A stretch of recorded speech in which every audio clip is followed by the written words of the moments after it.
Père Boulad, merci de nous recevoir chez les Jésuites à Paris. Vous êtes venu en France pour une série de conférences, dont une à l'Assemblée nationale qui s'est déroulée hier. Nous allons rappeler qui vous êtes. Vous avez plusieurs casquettes, directeur du Centre culturel jésuite à Alexandrie, et aussi le directeur de Caritas. Caritas, c'est un peu le nom générique mondial pour le secours catholique en Égypte. Dieu sait si le secours catholique en Égypte doit avoir du travail en ce moment.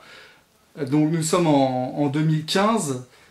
Pouvez-vous nous dire la situation des chrétiens en Égypte, donc des Coptes, après la révolution populaire, parce qu'il y avait une vraie assise populaire qui a porté le maréchal Sissi au pouvoir.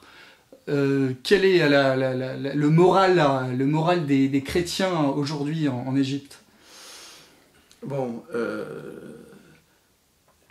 vous m'avez présenté comme étant directeur du Centre culturel jésuite d'Alexandrie. En fait, je l'ai été pendant 6 ans. Depuis l'année dernière, je ne le suis plus. Et depuis quelques mois, j'ai été libéré pour reprendre en main Caritas, dont j'ai été directeur pendant 12 ans, mais que j'ai abandonné en 1994 pratiquement. Mais devant la situation actuelle de Caritas, qui est tragique à tout point de vue, j'ai dû retourner depuis 4 mois pour une réforme de Caritas, qui est une affaire énorme avec plus de 1100 salariés et 27 projets, tout azimut dans toute l'Égypte, d'Alexandrie à Aswan. Donc maintenant, c'est mon occupation et ma préoccupation surtout pour essayer de rassembler des fonds et puis pour essayer de mettre au point tous les dysfonctionnements de la Caritas aujourd'hui. Voilà. Oui, la priorité est aux besoins les plus nécessaires de la population pour se nourrir. Oui, j'estime que Caritas, dans le contexte actuel de l'Égypte, qui cherche à sortir de l'abîme, si je puis dire, a un rôle primordial à jouer sur le plan du développement, de la conscientisation, de l'éducation de base, de la promotion de la femme. Nous avons des projets tout azimuts et je pense que c'est une contribution qui est la plus grosse ONG, si on peut appeler ça une ONG, catholique d'Égypte. Et donc, je crois que notre participation à ce que cherche à faire le maréchal Sissi en ce moment, ou le président Sissi, est essentielle. Voilà. D'accord. Alors, on lance un appel à tous ceux qui nous écoutent pour aider Caritas Égypte. Je suppose qu'en allant sur le site internet de Caritas Monde, on peut faire des dons. Il faut taper Caritas Égypte plutôt. D'accord, et le site est en anglais, je suppose? Anglais, français, arabe, il y a tout. Super, très bien. Donc nos auditeurs vont pouvoir faire des dons généreux pour cette action sociale qui est au bénéfice de toute la population égyptienne. Oui, parce que il n'y a pas d'exclusive pour les chrétiens, hein. Il s'agit d'aider le peuple égyptien. Les 90% de nos bénéficiaires sont des musulmans, ce qui montre vraiment le caractère absolument non confessionnel de notre action. Nous ne visons pas une classe particulière, une religion particulière, mais l'être humain en tant qu'être humain. Au cœur de notre action, c'est l'homme, et surtout la femme, si je puis dire, parce que les 95% de nos bénéficiaires sont des femmes. Je pense que la femme est l'axe de tout progrès social, de toute transformation, et en Égypte en particulier. Certainement. Pour en revenir au maréchal Sissi, qui est de confession musulmane, on le rappelle, il a eu des gestes forts après le traumatisme qui a été surtout l'été 2013 en Égypte, avec 80 églises à peu près brûlées, attaquées par les islamistes, des monastères aussi attaqués, etc. Le maréchal Sissi a par exemple cette année assisté à la veillée pascale des Coptes, Et il a aussi, suite à la tragique décapitation des malheureux coptes en Libye, et ordonné de construire une église aux frais de l'État en mémoire des martyrs de Libye. Donc ça va quand même dans le bon sens, étant donné que même du temps de... Ça, on l'a un peu oublié parce qu'on parlait beaucoup des frères musulmans, mais du temps de Moubarak, il mettait quand même des bâtons dans les roues, hein, même pour les constructions d'églises. Et ça date pas d'hier, ça date pas de la prise du pouvoir par les frères musulmans en 2011, hein, ces discriminations même institutionnelles envers les chrétiens. Par exemple, je crois vous allez pouvoir nous en dire plus, je crois dans la fonction publique, ou même pour être professeur à l'université, même être directeur d'hôpital. Bon, qu'en était-il du temps de Moubarak de la discrimination des Coptes? Disons de Moubarak, elle était évidente.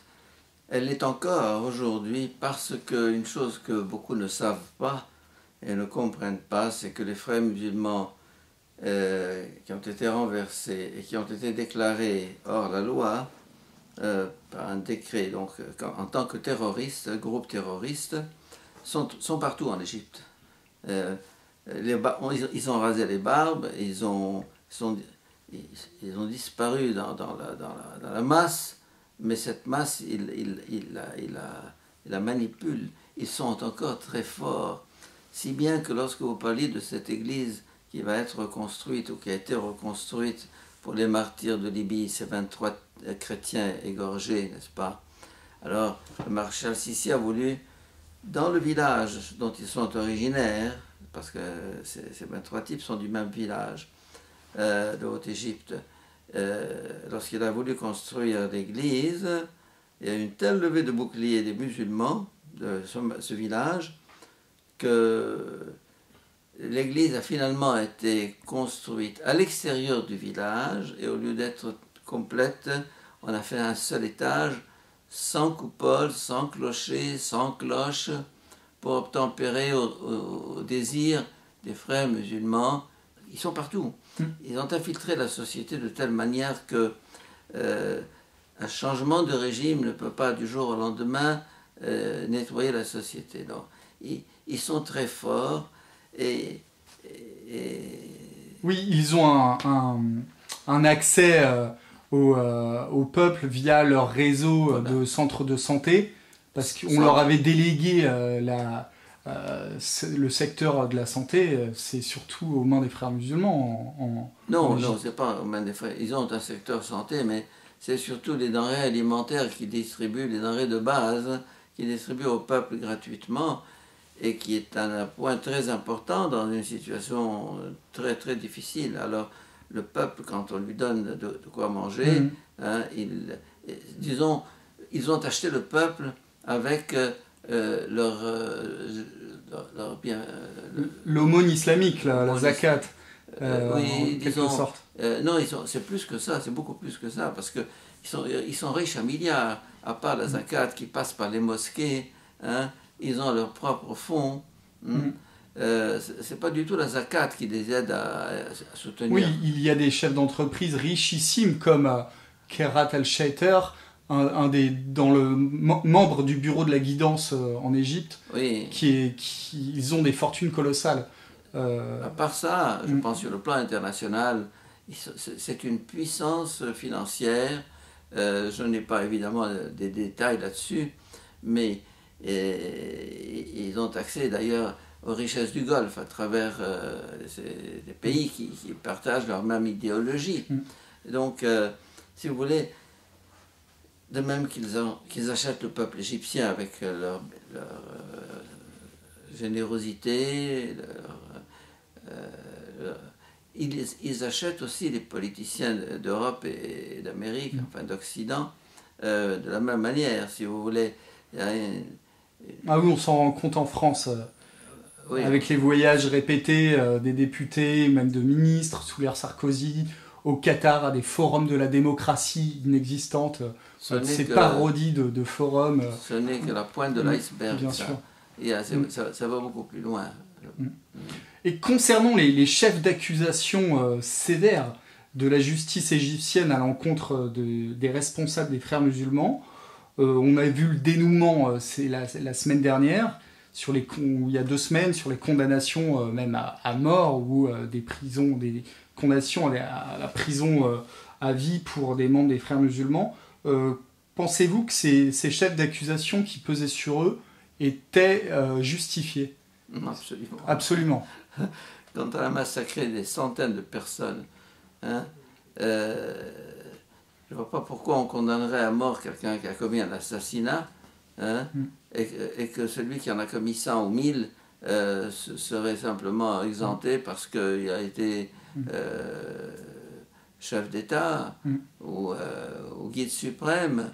En d'autres termes, je ne comprends pas comment l'Occident se solidarise avec des criminels, n'est-ce pas, et se tait devant des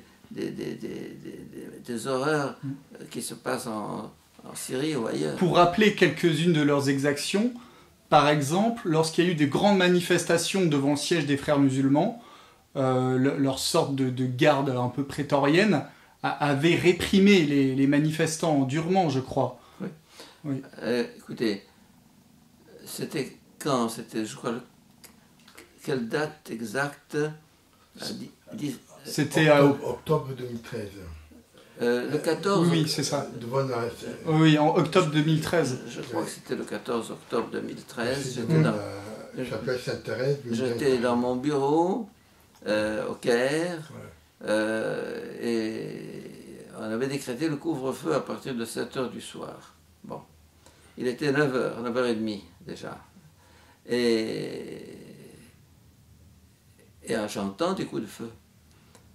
Alors je me renseigne, on me dit voilà, les frères musulmans n'ont pas respecté le couvre-feu. Ils sont descendus dans la rue pour manifester. L'armée les a avertis 1 fois, 2 fois, 3 fois, rentrez chez vous et cessez de manifester dans les rues. Ils ne l'ont pas fait, ils ont tiré. Hein, ah oui, là vous faites allusion à l'occupation de la place de Rabat, c'est ça peut-être? Non, c'était à Ramsès. À Rabat, c'est 10 km de là.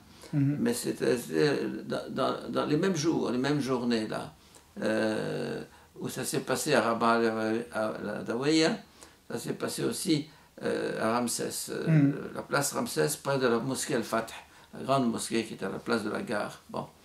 Alors, moi je me suis rendu compte à ce moment-là que dire on tire sur des manifestants pacifiques, c'est aberrant de dire des choses comme ça.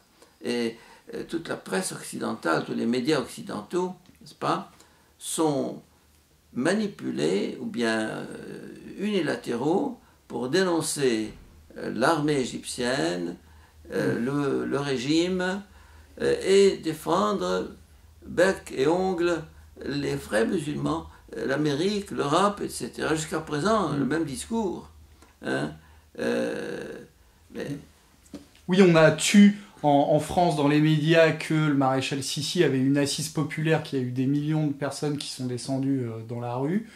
Et on a aussi omis que les frères musulmans qui ont été réprimés, quand ils occupaient donc cette fameuse place avec leur symbole avec la main, je crois que c'est la place de Rabia. Alors il y a des travaux, maintenant on en sait un peu plus. Il y a un très bon livre de Shérif Amir qui s'appelle Histoire secrète des frères musulmans. Il paraît il y avait des snipers du Hamas qui tiraient c'est peut-être ces coups de feu que vous avez entendus, sur la foule. Il y a des gens qui se sont fait kidnapper. Dans la mosquée de cette place, la Drabia, il y avait des armes à l'intérieur, on a torturé des gens, et l'armée n'est pas intervenue comme ça pour le plaisir. Auparavant, il y a eu des provocations délibérées des milices des frères musulmans qui sont armés. Il faut répéter quand même que les frères musulmans sont armés. Voilà. Surarmés même. Surarmés. Et concernant les attaques des églises, est-ce qu'il y a eu des instructions des frères musulmans pour attaquer les églises? Est-ce que c'était des salafistes, des frères musulmans? Je crois qu'à Minia, l'église qui a été attaquée à Minia, c'était des frères musulmans, il me semble. Avez-vous des informations sur des responsables des frères musulmans qui auraient demandé d'attaquer ces églises. On rappelle le bilan effroyable, 80 églises attaquées. Églises et institutions religieuses chrétiennes, écoles brûlées, Arminia, notre centre jésuite à Arminia a été brûlé aussi avec une dizaine de véhicules, dont un autobus, dont des microbus, dont des voitures, etc. Bon, vous me posez la question de savoir qui était derrière. Je suis absolument incompétent pour répondre à ça, parce que qu'est-ce qui se fait? Qui donne les ordres, hein? Vous me dites les salafistes ou les frères musulmans. Pour moi, c'est du pareil au même. C'est les deux faces d'une même réalité. C'est la même idéologie, c'est la même perspective. Même finalité. Même finalité, massacrer les mécréants que sont les chrétiens et qui sont tout juste tolérés parce qu'on ne peut pas les supprimer. Mais alors, au moins, disons, ce qui s'est passé ce jour-là, ça se fait au grand jour, alors que depuis des années, des décennies, des siècles, ça se fait par en dessous, de façon sournoise, de façon... Il y avait eu un guide suprême des frères dans les années 90, qui avait, j'ai oublié son nom, il voulait remettre en place la taxe contre les chrétiens, la jizya. Oui. Et il y a des députés du Hamas aussi qui réclament de réinstaurer la jizya, qui est légale d'un point de vue de la charia. C'est assez inquiétant. Donc c'est ce type de mesure pour décourager les chrétiens, les faire fuir. Disons, il y a trois moyens pour les convertir. Hein. Ou bien ils sont des protégés avec la jizya, ou bien ils se convertissent, ou bien on les tue. Maintenant, comme vous le savez très bien, il y a dans l'islam ce qu'on appelle la taqiyya, qui est le droit à la dissimulation pour atteindre les buts de l'islam. Et donc, quand l'islam est en état de faiblesse et d'infériorité, il camoufle tout et c'est la dissimulation. C'est un peu ce qui se passe dans ce dialogue islamo-chrétien qui se fait en France et dans d'autres pays, hein, où on raconte des balivernes aux chefs d'église qui avalent ça tranquillement, en y croyant ou en feignant d'y croire. Bref, ça c'est ce qu'on appelle la taqiyya, c'est-à-dire la dissimulation pour gagner l'ennemi. Alors ça c'est quand ils sont en position de faiblesse. Quand ils sont en position de force, alors c'est la violence. C'est ce qui se passe en Irak et en Syrie. Mahomet avait dit la guerre est ruse et tromperie. Voilà. C'est une citation d'un hadith de la Sunna. Donc je crois que ça résume tout. Et quand on voit que les Saoudiens ont ouvert un centre de dialogue interreligieux du roi Abdulaziz à Vienne, à l'inauguration il y avait le cardinal Torrent, et les religieux musulmans étaient représentés par des Saoudiens. Et est-ce que ça a débouché sur plus de tolérance envers les chrétiens en Arabie? Je ne crois pas. Pas du tout. Non, non. Si vous voulez, dans un de mes récents articles, je disais, enfin, le titre même de l'article, c'était « L'islam reste l'islam ». Ça veut dire que qu'on le prenne à droite, qu'on le prenne à gauche, qu'on le prenne d'ici, qu'on le prenne de là, n'est-ce pas? Il n'a pas changé et à mon avis, il ne changera pas. En d'autres termes, depuis ses origines jusqu'à aujourd'hui, il est resté ce qu'il était, immuable, intangible, monolithique. Oui, les écoles juridiques sont assez figées, hein, entre les malékistes et le chaféisme. C'est du pareil au même, finalement. Quand on parle de l'école, comment dire, hanafite, qui est censée inspirer l'Azhar, qui est donc la grande institution, la grande référence dans le monde islamique. L'université islamique qui est au Caire. L'université islamique de l'Azhar. Bon, eh bien, qui est censée être modérée. Donc, c'est l'islam modéré. Eh bien, ces derniers mois, à la télévision égyptienne, s'il vous plaît, n'est-ce pas, des musulmans qui brandissent les manuels scolaires du secondaire, c'est-à-dire d'élèves de 15 ou 16 ans, à l'Azhar. Comment couper des mains, comment couper des têtes, comment couper des pieds, Alors, et le type, ce musulman-là, interpellé le speaker en lui disant, mais comment se fait-il? Nous sommes en train de combattre l'intolérance et le terrorisme, et nous enseignons à ces futurs imams qui passent par chez nous,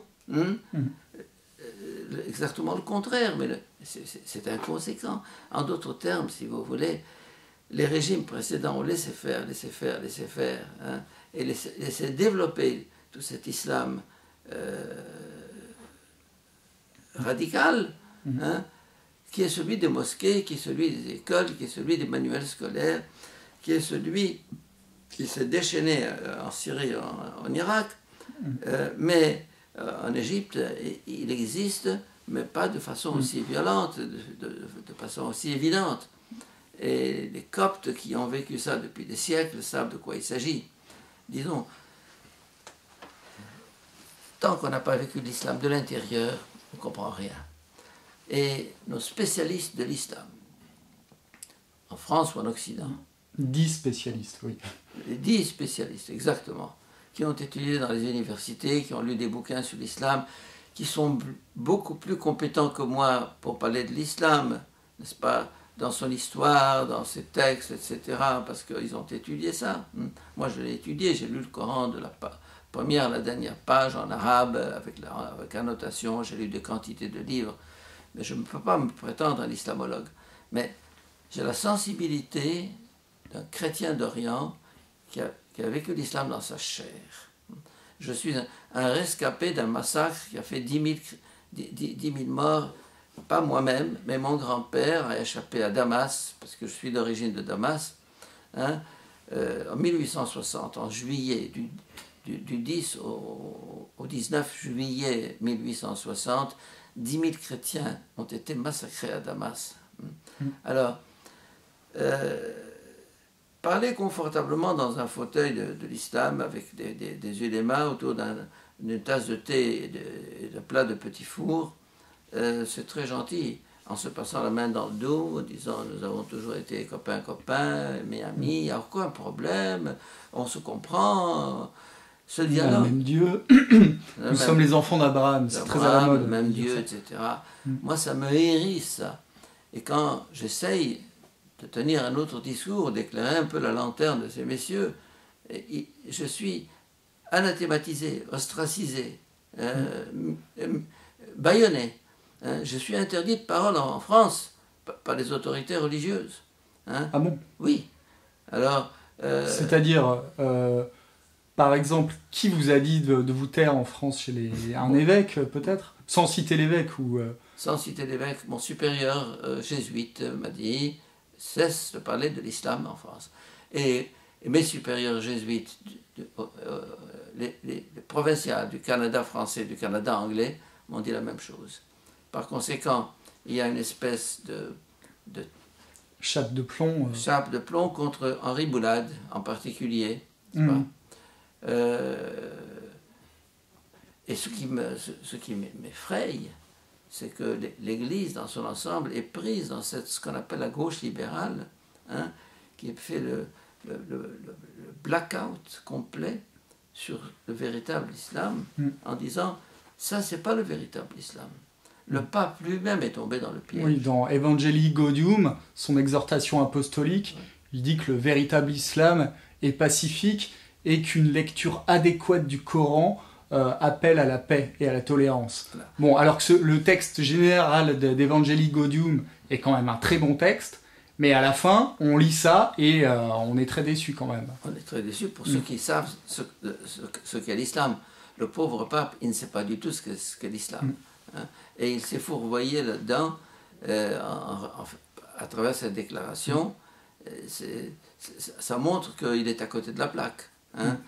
J'ai beaucoup d'estime et d'amour pour lui, dans bien des domaines, mais là, sur l'islam, il n'y comprend rien.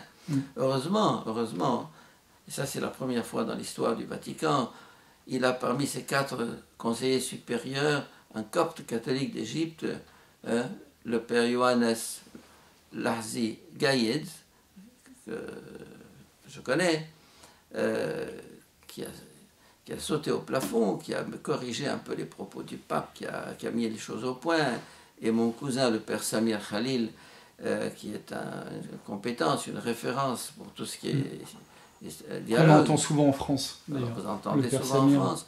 Eh bien, justement, a remis les pendules à l'heure. Mais c'est déjà le mérite du pape de s'être entouré d'un oriental, un chrétien oriental. Mais dans ce dialogue islamo-chrétien qu'on mène en France et ailleurs, pourquoi ne pas mêler des chrétiens orientaux? Pourquoi?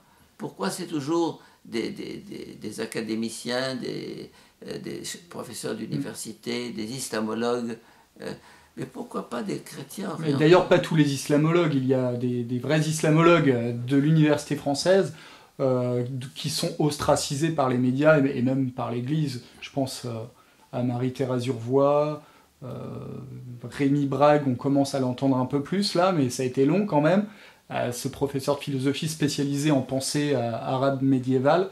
Mais c'est long, et ces gens-là émergent, leur parole et je pense à Rémi Brague parce que maintenant on est médiatique, mais par exemple Marie-Thérèse Urvois on l'entend jamais, on lui donne jamais la parole, et ça c'est très dommage.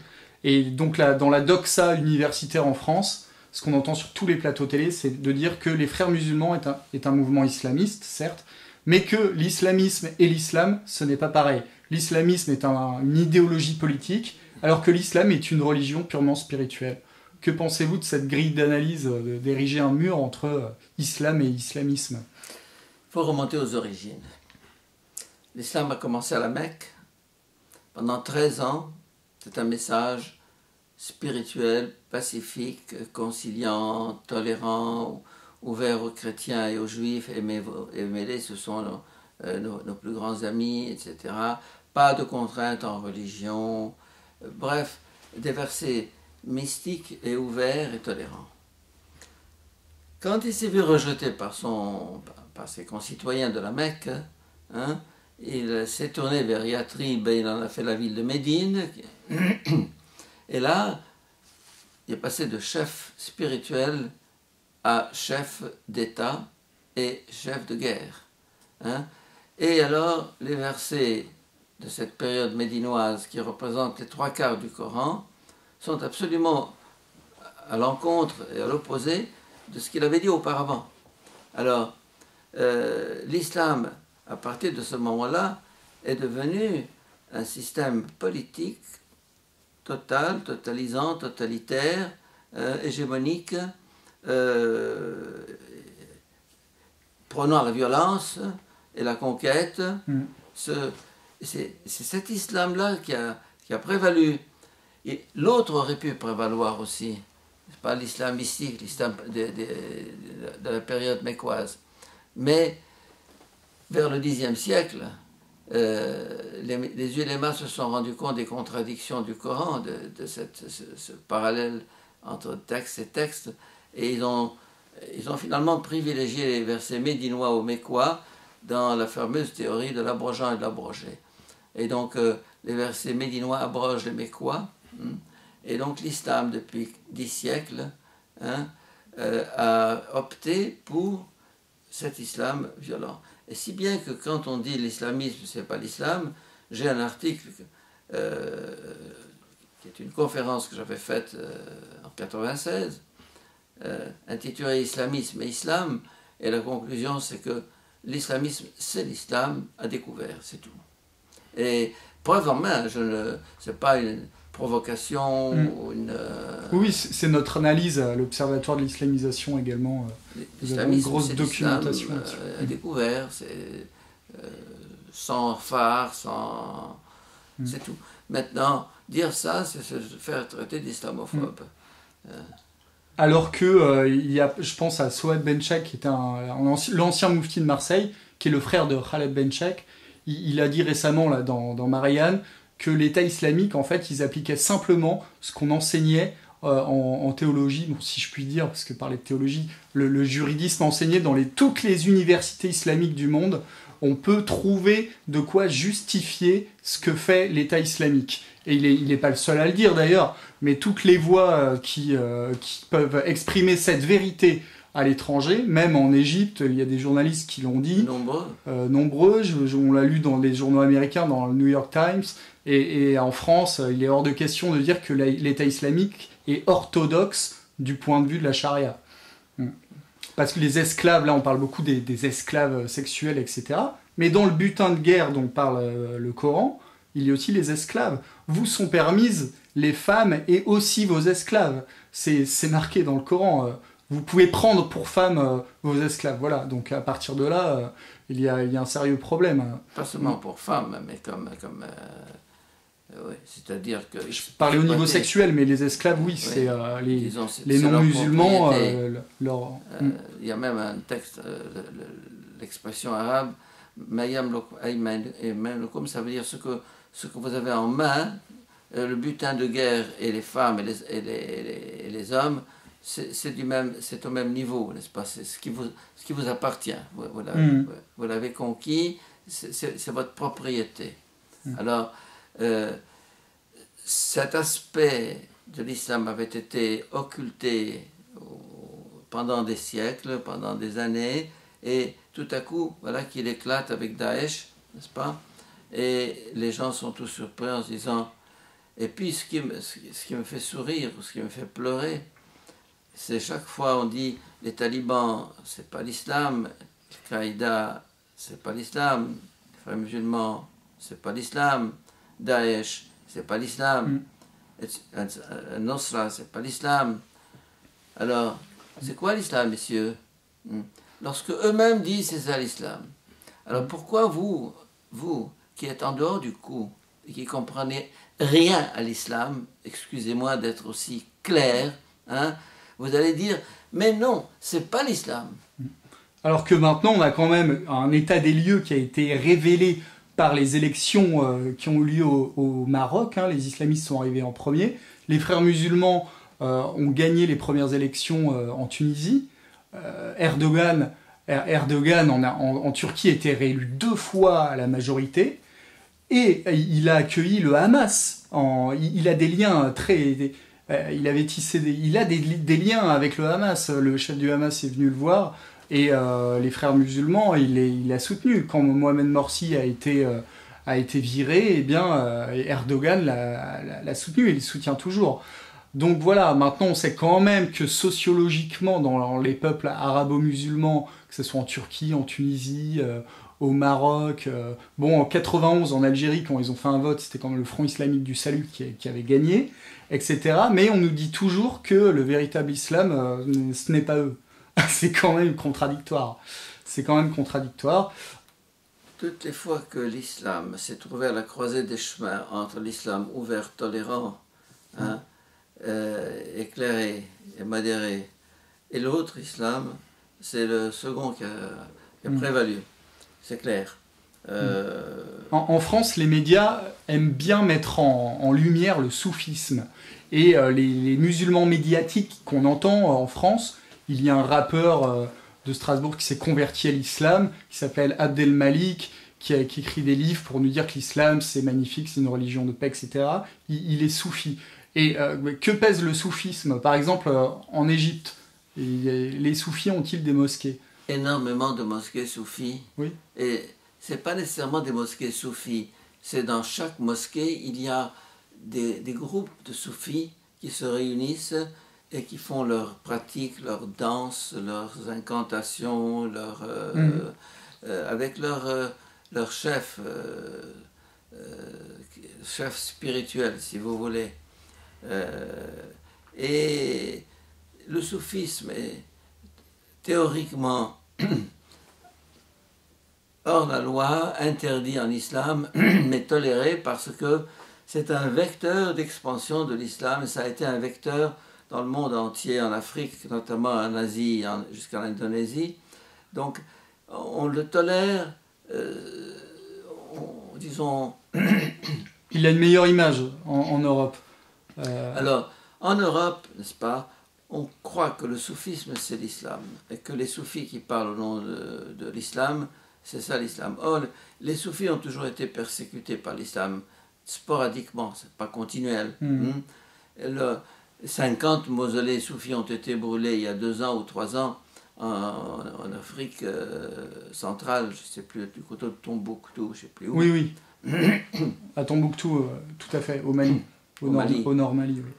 Bref, en d'autres termes, moi j'ai travaillé le soufisme pendant des années. J'ai une immense admiration pour le soufisme. Cette mystique musulmane est d'une beauté incroyable. J'ai des auteurs, j'ai des noms, j'ai des textes, et je les cite. J'ai fait des conférences en Autriche et en Allemagne sur le soufisme, et donc je sais de quoi je parle. Bon, mais le soufisme n'est pas représentatif de cet islam sunnite qui est l'orthodoxie telle que proclamée depuis des siècles. Et qui, si bien que les frères musulmans représentent, à mon avis, cet islam conquérant des premiers compagnons de Mahomet lui-même, qui a égorgé en une nuit ou en 24 heures entre 600 et 900 juifs de la tribu Bani Quraïsa, je crois, si j'ai bonne mémoire, qui a pillé des caravanes, etc. Alors, à mon avis, quand ils disent notre modèle c'est Mohammed, je dis bon, ils y sont très fidèles.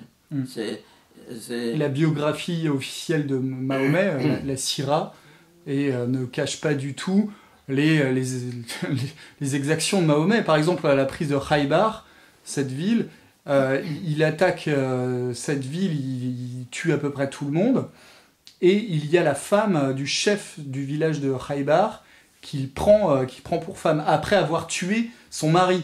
Voilà, donc est-ce que c'est miséricordieux nos auditeurs en jugeront. Non, mais c'est-à-dire que si c'est Mohammed le beau modèle, ben, je crois qu'ils ont de quoi se justifier, puisque c'est leur modèle. Et ils ne pourraient pas mieux faire que de faire ce qu'ils font. Donc, c'est dans le sens, c'est dans l'origine, c'est dans les fondements, c'est dans les textes, c'est dans les... Alors, comme il n'y a pas à nous raconter des histoires. Et si je tiens ce langage d'islamophobe, eh ben je dis, ben oui, si par exemple vous avez un lion derrière le mur et que vous n'avertissez pas celui qui va passer, qu'il y a un lion qui va lui sauter dessus, on lui dit, mais tu es contre les lions. Non, je veux protéger, si vous voulez, je veux protéger les musulmans contre l'islam. Et les musulmans, je les aime profondément parce que je travaille avec eux tous les jours. Et dans le centre culturel d'Alexandrie, dont j'ai été pendant des années directeur, la majorité de ceux qui le fréquentent sont des jeunes musulmans. Mais de plus en plus, les musulmans rejettent cet islam-là. Et un phénomène nouveau en Égypte, croyez-moi ou ne me croyez pas, c'est l'athéisme qui avance au galop, surtout du côté musulman, même chrétien.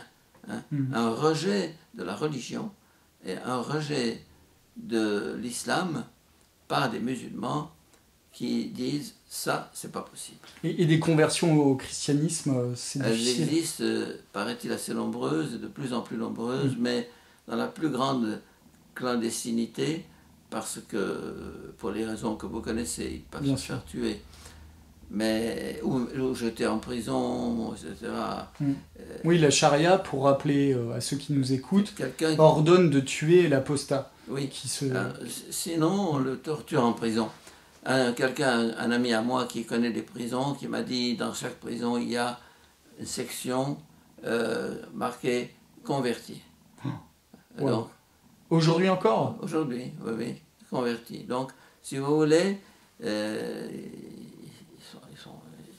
sont enlevés par la police et pour avoir commis le crime de se convertir, de quitter l'islam. Alors, religion de tolérance, merci. Et d'ailleurs, même en Algérie, au Maroc, le Conseil supérieur des oulémas du Maroc a rappelé la peine de mort envers les apostats. Il y a une condamnation par la justice, pas à mort, mais à la prison ferme pour un apostat au Maroc. Les médias français n'en ont pas parlé, parce qu'il ne faut pas effrayer les Français. Et même des gens qui distribuaient des Bibles, des évangélistes, ont été arrêtés encore il y a quelques mois, que ce soit en Algérie ou au Maroc, sur base de leur législation. Ça ne se sait pas assez.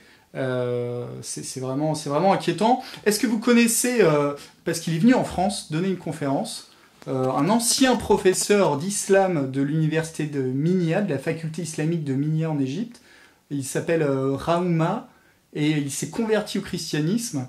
Et maintenant, il vit aux États-Unis pour sa sécurité, mais il fait beaucoup de conférences. C'est un peu l'étendard des convertis, je crois, en Égypte. Comment il s'appelle? Raouma, quelque chose comme ça. Je vous donnerai la référence exacte. Nombreux sont les musulmans convertis qui ont émigré vers l'Amérique et qui sont vraiment violemment anti-musulmans et qui dénoncent ça dans les médias. J'ai une liste énorme de ces gens-là. Ou bien des musulmans qui ne sont pas convertis, mais qui sont toujours musulmans, mais qui sont d'une violence contre l'islam. Hein, à la télévision officielle égyptienne, un homme comme Ibrahim Aïssa, n'est-ce pas? Un petit gros avec ses bretelles, il est très connu, sympathique comme tout, et vraiment, mais tous les jours, il déverse des choses. J'ai l'impression que l'État lâche la bride libère la parole. Libère la parole pour un certain nombre de personnes qui sont capables de dire les choses en face. Donc, pratiquement, il y a ces deux islams. Lequel est le vrai? Nous y avons répondu tout à l'heure, n'est-ce pas? J'avais une conférence l'année dernière intitulée « L'islam peut-il se réformer sans se dénaturer ?» Eh bien, la réponse est dans la question. C'est-à-dire que toutes les réformes de l'islam ont échoué, tout au long de l'histoire. On peut les prendre à partir du 8e siècle, avec le calife al-Ma'moun, 830, à la cour de Bagdad. On peut reprendre ça avec Averroès, Avicenne, Farabi, El-Kendi, etc. Jusqu'à aujourd'hui. Avec des personnes comme Abou Saïd, qui a dû s'exiler. Mais tous. Alors, prenez un exemple aussi clair que la Turquie. La Turquie kémaliste. Hein? Kemal Atatürk a voulu moderniser la Turquie. Il l'a fait au forceps, bien sûr. Bon. Et pendant 20 ou 30 ans, elle a été laïque. Et maintenant, elle a basculé dans l'autre direction. Pour moi, l'islam... Chasser le naturel, il revient au galop. Donc, si vous voulez, il ne faut pas croire... Il ne faut pas prendre ses désirs pour des réalités comme ce qu'on appelle en anglais le wishful thinking, n'est-ce pas? C'est un peu ce que fait l'Église en ce moment, du wishful thinking. On projette sur l'islam ce qu'on veut, ce qu'on voudrait qu'il soit. Et après, il y a un discours tendant à dire que l'Église doit être très prudente sur les mots qu'elle emploie pour parler de l'islam, pour préserver les chrétiens d'Orient, pour ne pas braquer. Après le discours de Ratisbonne, on a eu, je crois que c'est l'ambassadeur du Vatican en Égypte qui a dû partir, et Al-Azhar avait coupé les relations aussi de dialogue, et pour retrouver un dialogue, on fait des concessions dans les vérités en fait. On ne dit plus la vérité pour préserver à tout prix un semblant de dialogue qui n'est qu'une posture, mais qui n'obtient pas beaucoup de fruits. Moi je dis, ça suffit. Il y en a marre de ce discours faux, un dialogue qui n'est pas basé sur la vérité, qui est basé sur le mensonge et le compromis, n'est pas un dialogue. Or, c'est actuellement le genre de dialogue que l'Église tient avec l'islam. Ça me rend furieux. Jésus nous a dit, la vérité vous rendra libre. Où est la vérité dans ce dialogue? Vous voulez dialoguer? Mettez sur la table les vrais problèmes. Abordez les vraies questions. Tournez pas autour, racontez pas des histoires. Mais ça suffit. Et ceux qui essayent de parler franc et de parler vrai, eh bien, sont ostracisés parce que islamophobes. Mais fichez-moi la paix. Le terme d'islamophobie est un terme créé par les frères musulmans pour le museler. Tout à fait, oui. C'est un outil d'intimidation, et ça qui a fonctionné d'ailleurs, malheureusement. Ça fonctionne encore. Et alors qu'en Europe, on a quand même le dessus sur l'islam, les Européens sont majoritaires chez eux, ils pourraient avoir un discours de vérité sans problème, mais non. Ils ne veulent pas. Je me souviens d'une tribune dans le Figaro de Monseigneur André 23 qui avait dit qu'il y avait des... Je mettrai la citation exacte sur la vidéo, que le fanatisme, en fait, toutes les religions ont leurs fanatiques, et que c'était pas un problème spécifique à l'islam. Voilà, on en est là au niveau de... pour aborder le problème, c'est... Le catholicisme, l'Église catholique, a été aussi fanatique que les musulmans aujourd'hui, hein, et dans l'histoire. Mais en cela, elle était infidèle à ses sources, à ses origines, et à ses textes fondateurs, et à l'Évangile.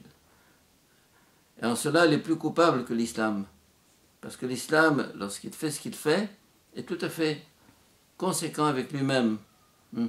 L'Église a été fanatique, oui, intolérante. Évidemment, on va amener les croisades, on peut parler contre les Saxons, contre les Cathares. Contre les Cathares, contre il y a eu des excès, tout à fait. Bon.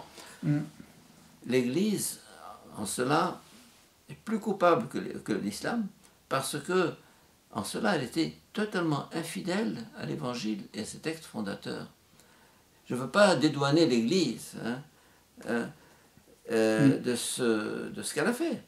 Mais à mon avis, moi je suis aussi sévère sur l'Église que je suis sur l'islam. J'ai une lettre au pape que j'ai envoyée en 2007, qui n'est pas tendre. Hein.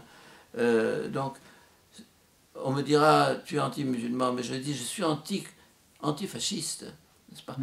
Pour moi, l'islam est un système fasciste, hein, se réclamant d'une loi divine, de textes divins, d'une révélation divine. Et il est d'autant plus dangereux, parce que lorsque c'est Hitler qui a parlé, c'est Hitler, c'est un homme, Staline qui a parlé, Staline, c'est un homme, etc. Mais lorsque c'est Dieu qui parle, alors... Donc le fascisme musulman actuel, je n'ai pas d'autre nom pour le qualifier. Totalitarisme. Totalitarisme. C'est très dangereux, parce que quand on parle au nom de Dieu, c'est fini. Quand on tue au nom de Dieu, moi, une chose qui me frappe en ce moment, c'est que l'appel à la prière, Allahu Akbar, et l'appel au meurtre, Allahu Akbar, c'est le même appel. Allahu Akbar, venez prier. Allahu Akbar, venez tuer, c'est le même appel. À ma fin, c'est symptomatique de quelque chose. C'est symptomatique, oui, tout à fait. Alors, les musulmans sont les premières victimes de l'islam. Autant j'aime les musulmans, autant je combattrai l'islam jusqu'au bout. Parce que c'est un désastre. Un désastre sur le plan humain, humanitaire, civilisationnel. Hein. J'appelle ça une anti-civilisation. Oui, parce que dans la charia, Mahomet avait interdit d'avoir des images chez soi. Donc tout ce qui est art pictural, c'est pour ça qu'ils sont en retard. Ils n'ont pas une création énorme, hein, c'est le moins qu'on puisse dire en termes de tableaux. Et également la représentation de divinités, ou même par des statues. Bon, quand Mahomet arrive à la Mecque, il détruit les idoles païennes. Et donc quand l'État islamique détruit des représentations divines par des statues, il est quand même cohérent avec le message initial de l'islam. On ne peut pas dire le contraire.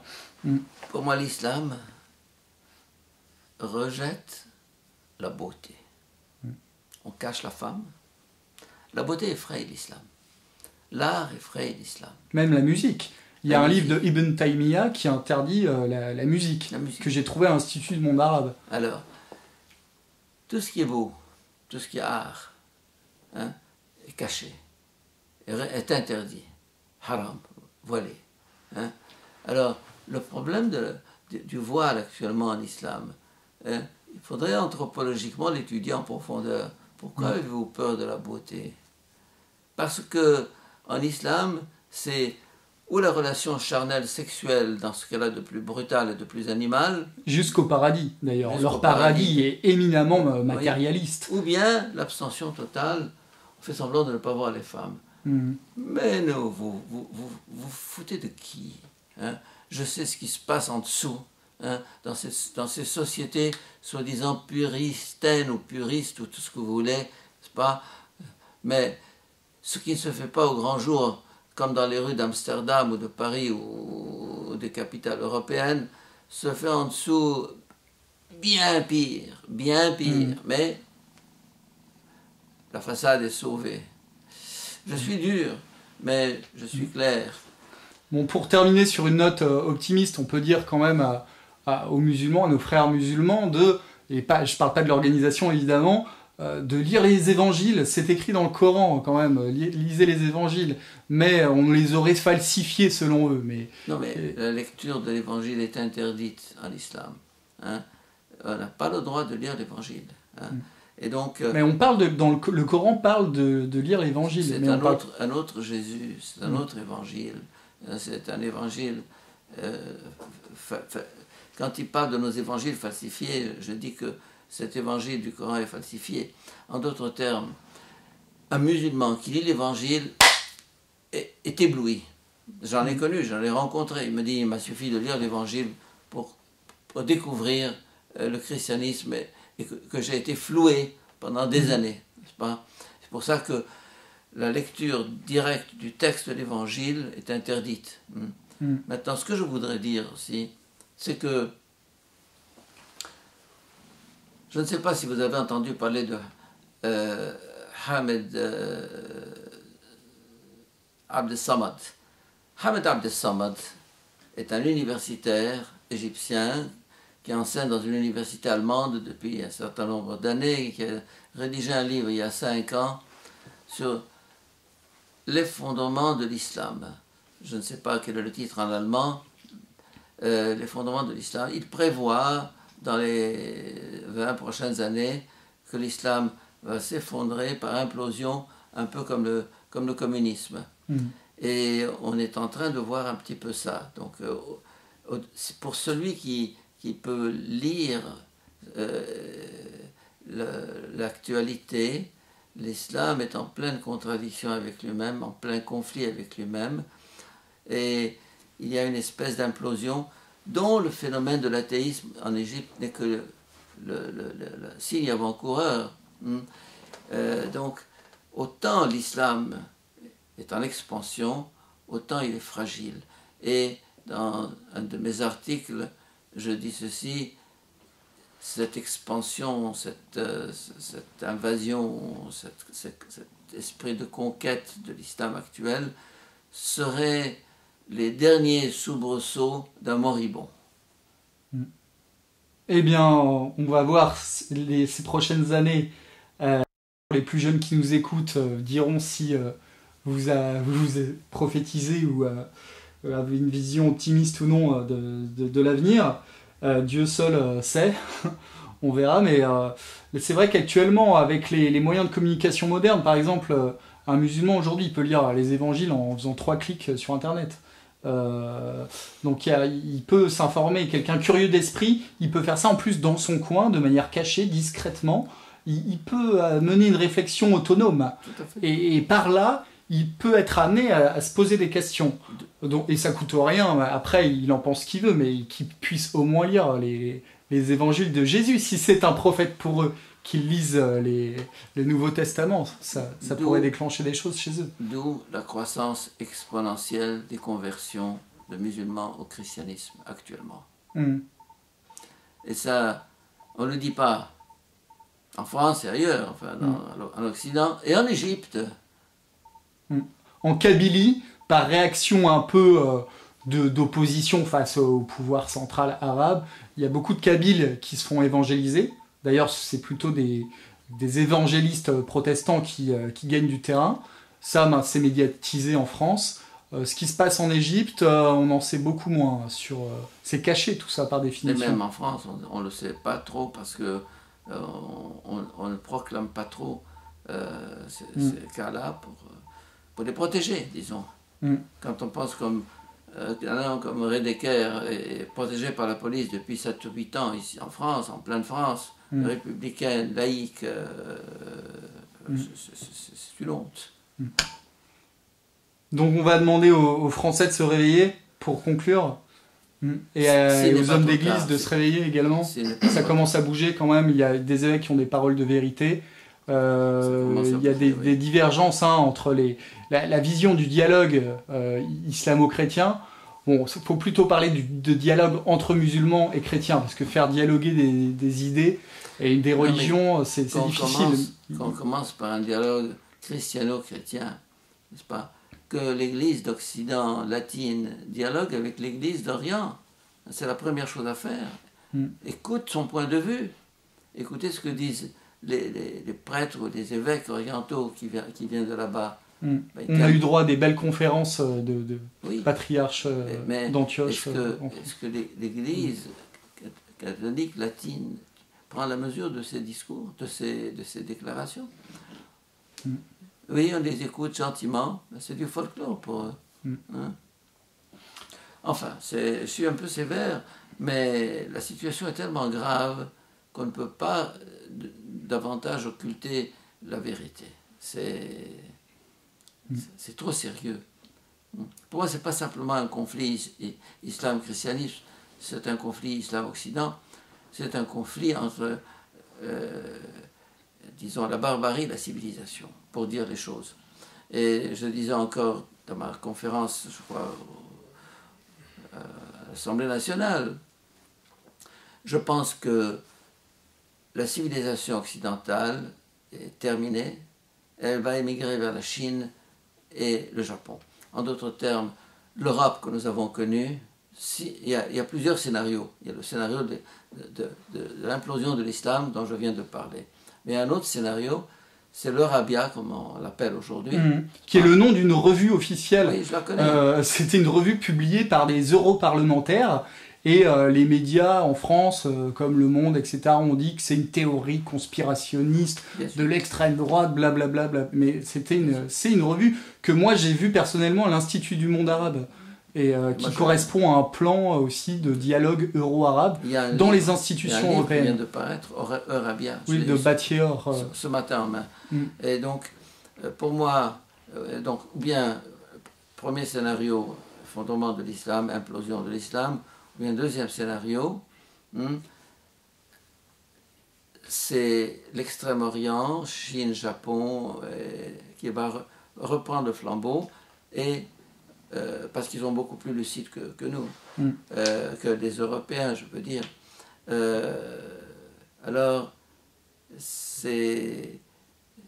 Parce qu'il faut bien se rendre compte que Rome s'est effondrée, ça n'a pas été la fin du monde. L'Europe peut s'effondrer, ce ne sera pas la fin du monde. On pensait que Rome était immortel, éternel.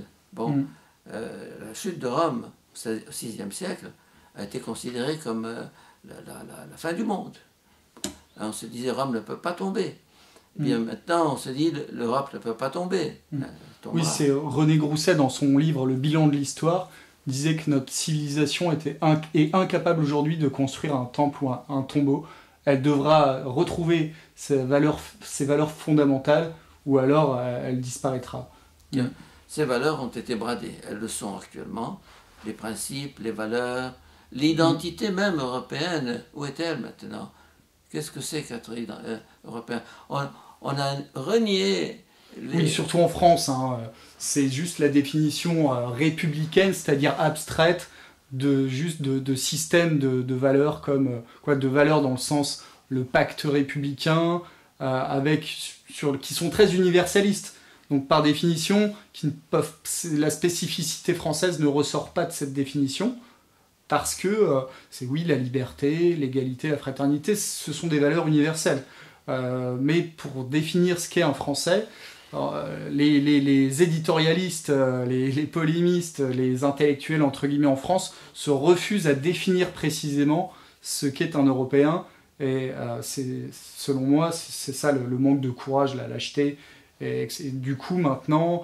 des musulmans, vous savez, on naturalise 150 000 étrangers par an, il suffit de rester 5 ans en France, vous pouvez avoir la nationalité française, et après vous êtes aussi français que des Français de vieille souche, donc à partir de là, c'est vrai qu'on arrive à un mélange qui ne signifie plus grand-chose en termes de civilisation. Pour dire que l'islam est inassimilable. La déclaration universelle, vous venez de parler de principes universels, liberté, égalité, fraternité, que sais-je. Cette charte universelle des droits de l'homme elle est très européocentrée. Non seulement, mais elle a été refusée par les 57 pays musulmans qui ont refusé de la signer. Ils ont créé leur charte à eux.